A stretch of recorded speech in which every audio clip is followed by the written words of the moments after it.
సుమన్ టీవీలో మీ business promotions కోసం ఈ కింది నెంబర్ను సంప్రదించగలరు.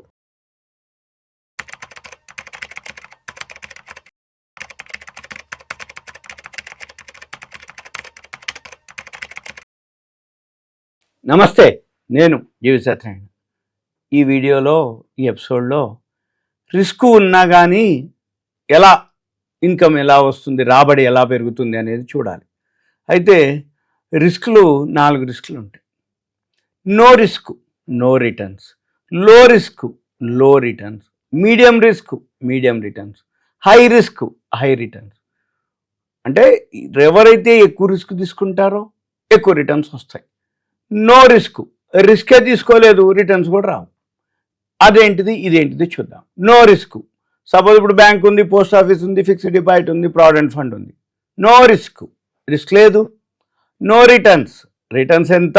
నో రిటర్న్స్ ఎందుకంటాము అంటే ఏదైతే రిస్క్ లేదో సేఫ్టీ ఉంది, సెక్యూరిటీ ఉంది. 7% 8% ఆ టైంని బట్టి, బ్యాంక్ వడ్డీ రేట్లను బట్టి, మనం చేసే టైంని బట్టి, అంటే ప్రావిడెంట్ ఫండ్ కానీ, ఫిక్స్డ్ డిపాజిట్ కానీ, ఏదైతే ఆ డిపాజిట్ చేస్తామో పోస్ట్ ఆఫీస్ కానీ, ఆ స్కీమ్ని బట్టి, టైం పీరియడ్ని బట్టి వడ్డీ రేటు ఉంటుంది. అయితే వడ్డీ రేటుకి ఎంతైతే ఉందో ఇన్ఫ్లేషన్ కూడా ఉంటుంది అంతే రేటు. అందుకని ఇన్ఫ్లేషన్ ఏదైతే ఉందో వడ్డీ రేటు మనకి ఏదైతే, సపోజ్ ఇప్పుడు 100 రూపాయలు మనం డిపాజిట్ చేస్తే 1 సంవత్సరం తర్వాత మనకి 107 108 రూపాయలు వస్తే 108 రూపాయలకి 8% కనుక ఇన్ఫ్లేషన్ ఈక్వల్ ఉందనుకోండి, మనకేం లేనట్టు. అంటే మనం ఈ సంవత్సరం 100 రూపాయలు పెట్టే కొనుక్కున్న వస్తువు వచ్చే సంవత్సరం 108 రూపాయలు మంది అయినా కానీ మనకి 108కి దొరకదనమాట ఆ వస్తువు. కాబట్టి నో రిస్క్ నో రిటర్న్స్. లో రిస్క్ అంటే కొంచెం తోటి. ఇక మనం ఇప్పుడు దీంట్లో చూద్దాం ఏవేవైతే రిస్క్తో పెట్టుబడులు ఉన్నాయో, ఎలా అవుతాయో, ఏముంటాయో చూద్దాం. అయితే జనరల్గా మార్కెట్లో మనకి చాలా ఇన్వెస్ట్మెంట్కి ఆపర్చునిటీస్ ఉంటాయి అన్నమాట. అంటే ఉదాహరణకి షేర్ మార్కెట్లో ఉన్నాయి, రియల్ ఎస్టేట్ ఉంటుంది, ఇవన్నీ ఉంటాయి. అయితే మనం రిస్క్ లేనటువంటివి ఏవైతే ఉన్నాయో కొన్ని షేర్ మార్కెట్ సంబంధించినటువంటి ఫండ్స్ ఉంటాయి, అవి మనం డిస్కస్ చేద్దాం. ఈ బ్యాలెన్స్డ్ డెట్ ఫండ్ అని ఉంటుంది. బ్యాలెన్స్డ్, ఈ డెట్ అంటే డిఈబిటీ, డెట్ అప్పు.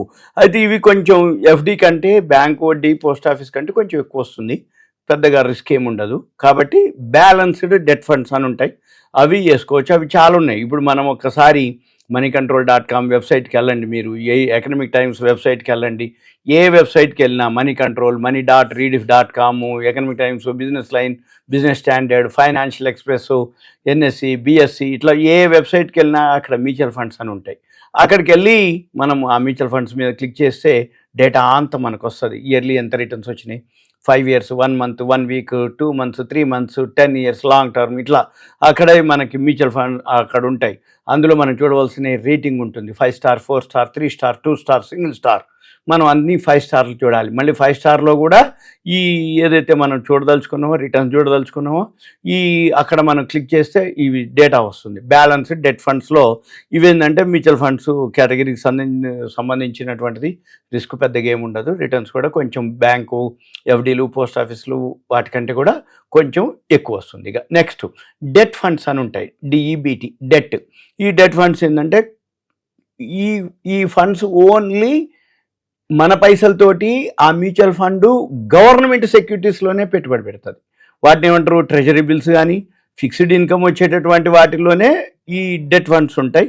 అవి వాళ్ళు పెట్టుబడి దాంట్లో పెడతారు కాబట్టి పెద్దగా రిస్క్ అసలు ఏముండదు, ఎక్కువ శాతం.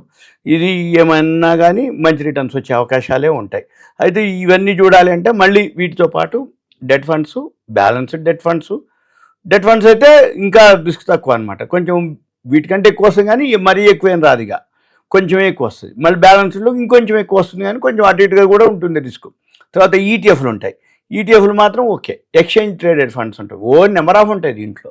ఈటీఎఫ్లు మంచి, ఇప్పుడు ఒక 1 year నుంచి అయితే గోల్డ్ ఈటీఎఫ్ మంచి రిటర్న్స్ ఇచ్చింది. గోల్డ్ ఈటీఎఫ్, సిల్వర్ ఈటీఎఫ్లు మంచి రిటర్న్స్ వచ్చినాయి. దాన్నే గోల్డ్ బీస్ అంటారు, దాన్నే నిఫ్టీ బీస్ అంటారు. లేదు ఇప్పుడు సపోజ్ ఎన్ఎస్సి ఉంది, నిఫ్టీ బీస్ అంటాం. నిఫ్టీ బీస్ అంటే ఏంది, ఎన్ఎస్సి ఎక్స్చేంజ్ని కొనుక్కోవటం. గోల్డ్ ఈటీఎఫ్ అంటే ఏంది, గోల్డ్ షేర్ని కొనుక్కునే బదులు గోల్డ్ని ఈటీఎఫ్లో కొనుక్కోవటం. అయితే లాస్ట్ ఇయర్లో గోల్డ్ ఈటీఎఫ్లు, సిల్వర్ ఈటీఎఫ్లు బాగా పైసలు ఇచ్చినాయి. అంతకుముందు సంవత్సరం వచ్చి నిఫ్టీ బీస్ బాగా పైసలు ఇచ్చినాయి. ఎందుకు, ఎప్పుడైతే ఏదైతే మనం ఈటీఎఫ్ కొంటామో, ఇప్పుడు నిఫ్టీ బీస్ అంటాం దాన్ని. ఈటీఎఫ్ అంటే ఎక్స్చేంజ్ ట్రేడెడ్ ఫండ్. అంటే షేర్ కొనుక్కునే బదులు డైరెక్ట్గా గోల్డ్ ఈటీఎఫ్ అయితే గోల్డ్ని కొనుక్కున్నట్టు డిమ్యాట్లో, సిల్వర్ ఈటీఎఫ్ను సిల్వర్ ఫిజికల్గా కొనుక్కునే బదులు సిల్వరు డిమ్యాట్లో కొనుక్కున్నట్టు, నిఫ్టీని ఏదైతే మన ఎన్ఎస్సి బిఎస్సి ఎక్స్చేంజ్లు ఉన్నాయో నిఫ్టీ బీస్ని కొనుక్కుంటే నిఫ్టీ ఇండెక్స్ని కొనుక్కున్నట్టు 50 షేర్లను కొనుక్కుంటున్నట్టు గుండు గుత్తాగా ఒకటేసారి. ఇది నిఫ్టీ బీస్ అంటాం, దాన్ని నిఫ్టీ ఈటీఎఫ్ అంటాం. ఈ నిఫ్టీ ఈటీఎఫ్లో నిఫ్టీ బీస్లు చూసుకోవచ్చు, అవి ఓకే. మళ్ళీ అయితే ఇప్పుడు మార్కెట్ బాటంలో ఉంది, మనం ఏది బెటరు, ఈటీఎఫ్ బెటరా షేర్లు బెటరా అవి చూసుకోవాలి. ఈటీఎఫ్ అయితే ఓకే, ఏ ఈటీఎఫ్ మంచిది? ఇప్పుడు గోల్డ్ ఆల్ టైమ్ హైలో ఉంది. ఎప్పుడైనా కానీ ఎవరైనా కానీ ఏం చెప్తారు, ఎవరు చెప్పినా బాగా పెరిగినాక చెప్తారు. కాబట్టి మనం ఏం చేయాలి, బాటంలో ఉన్నాయి చూసుకోవాలి. బాటంలో ఏ ఈటీఎఫ్లు బాటంలో ఉన్నాయి, ఏ ఏ కంపెనీల్లో ఆ పైసలు పెట్టుబడి పెడుతుర్రు అవి చూసుకొని మనం ఆ ఈటీఎఫ్లు కొనుక్కోవాలి. అప్పుడు మళ్ళీ ఒక 1 ఇయర్ తర్వాత అయితే మంచి రిటర్న్స్ వస్తాయి. ఇప్పుడు లాస్ట్ ఇయర్ ఉంది గోల్డ్ ఈటీఎఫ్, సిల్వర్ ఈటీఎఫ్. అంతకుముందు లాస్ట్ ఇయర్ ఉంది అంటే 24-25 గోల్డ్ వచ్చింది, 23-24 నిఫ్టీ బీస్కి బాగా వచ్చినాయి. ఎందుకు? Last year September all time hike పోయింది. కాబట్టి మనం ఏం చేయాలి, ఏదైతే ఆల్ టైమ్ హైక్ పోయిందో అక్కడ సెల్కి వెళ్ళాలి, ఎక్కడైతే బాటంకి వచ్చిందో అక్కడ బైలోకి వెళ్ళాలి, మళ్ళీ బాటంలోంచి బైలోకి వెళ్ళి పెరిగినాక మళ్ళీ ఆ ఈటీఎఫ్ని ఏం చేయాలి, సెల్లోకి వెళ్ళాలి. అందుకని ఈటీఎఫ్లు చాలా సేఫ్, గోల్డ్ ఈటీఎఫ్, సిల్వర్ ఈటీఎఫ్లు. నెక్స్ట్ కార్పొరేట్ బాండ్స్ ఉంటాయి. ఈ కార్పొరేట్ బాండ్స్ ఏంటంటే డెట్ కంపెనీలు ఉంటాయి, అవి డెట్ ఏవైతే కంపెనీలు ఉన్నాయో ఫండ్స్ మొబిలైజ్ చేసుకోవడం కోసం అవి కార్పొరేట్ బాండ్స్ అంటారు. వాటిని బాండ్స్ అంటే ఏం లేదు, సింపుల్గా ప్రామిసరీ నోటే. మనం మామూలు వాటికి పదం ఏంటంటే ప్రామిసరీ నోట్ అంటాం, కానీ ఈ షేర్ మార్కెట్ పదం వచ్చి కార్పొరేట్ బాండ్స్ అంటారు. ఈ బాండ్స్లో మళ్ళీ మనం చూడవలసింది ఏంటి, AAA, AA, single A, -A, -Bలు. మన పని ఏంది, AAA చూడాలి. AAA హైయెస్ట్ అనమాట. అంటే సేఫ్టీ, సెక్యూరిటీ, మామూలు డిపాజిట్ల కంటే కొంచెం ఎక్కువ రేట్ ఇంట్రెస్ట్ ఉంటాయి. చూసుకోవాలి, బ్రాండ్ ఉన్నాయి, చాలా ఉంటాయి కార్పొరేట్ బాండ్లు. అవి చూసుకొని మనం ఇన్వెస్ట్ చేయొచ్చు. అవి కూడా అవి AAA చూసుకొని చేసుకోవచ్చు. ఇప్పుడు నిఫ్టీ 50 కానీ, BSE 30 కానీ అన్నిటికీ ఉన్నాయి కార్పొరేట్ బాండ్లు. అదైతే సేఫ్. ఇక మనము మార్కెట్ అప్ ఉండొచ్చు, డౌన్ ఉండొచ్చు, మనం వడ్డీకి ఇచ్చినాం, మార్కెట్ పెరిగినా మనకు సంబంధం లేదు, మార్కెట్ తగ్గినా మనకు సంబంధం లేదు, మనకి వడ్డీ వస్తుంది, వడ్డీనే తీసుకుంటాం అంతవరకే. ఇక నెక్స్ట్ ఈక్విటీ. మన షేర్ మార్కెట్లో షేర్లు కొనుక్కున్నాం అనుకోండి, అది వోల్టాలిటీ ఉంటుంది, అప్ అండ్ డౌన్ ఉంటుంది. షేర్ మార్కెట్లో ఫండమెంటల్ అని, టెక్నికల్స్ అని, కరెంట్ అఫైర్స్, ఒకరోజు పొలిటికల్ అని, ట్రంప్ ఒక డెసిషన్ చేసిండని, ఎక్స్పోర్ట్స్ అని, సుంకాలని, టారిఫ్లని, ఇవన్నీ కూడా ఉంటాయి. ఇవి మనం చూసుకోవాలి. ఈ షేర్ మార్కెట్ ఈక్విటీ ఫండ్స్ అంటే హై రిస్క్ ఉంటుంది, హై రిటర్న్స్ కూడా ఉంటాయి. కాకపోతే మనం ఏం చూడాలి, లో రిస్క్ తీసుకోవాలి, హై రిటర్న్స్ తీసుకోవాలి. రిటర్న్స్ హై ఉండాలి, రిస్క్ మాత్రం లో ఉండాలి. ఇక తర్వాత కంపెనీ డిపాజిట్లు ఉంటాయి. బ్యాంకుల మాదిరి కంపెనీలు కూడా డిపాజిట్లు తీసుకుంటాయి అన్నమాట. కంపెనీలు కార్పొరేట్ బాండ్స్ అంటే మినిమం అమౌంట్ కొంచెం పెద్దగా ఉంటుంది. మామూలు డిపాజిట్స్ అయితే చిన్న అమౌంట్తో కూడా మనము డిపాజిట్ చేయొచ్చు. అవి కూడా మనము AAA ఉంటాయి. ఇక వాటికి పెద్దగా అసలు రిస్క్ ఉండదు అనమాట. AAA అయితే రిస్కే లేదు, నో రిస్క్ అనమాట. రిటర్న్స్ మాత్రం కొంచెం బ్యాంకు, ఈ పోస్ట్ ఆఫీస్ కంటే కొంచెం ఎక్కువ వడ్డీ వస్తుంది, అంతకంటే ఎక్కువ రాదు. అది మనం అయితే సేఫ్టీ సెక్యూరిటీలు ఉంటాయి. మనం చూసుకోవాలి, మీరు ఏ టైప్ ఇన్వెస్ట్ చేద్దాం అనుకుంటారు, ఎలా అనేది మీరు చూసుకొని చేయాల్సి ఉంటుంది. ఇదంతా మీకు awareness, education. Okay, thank you, సెలవు.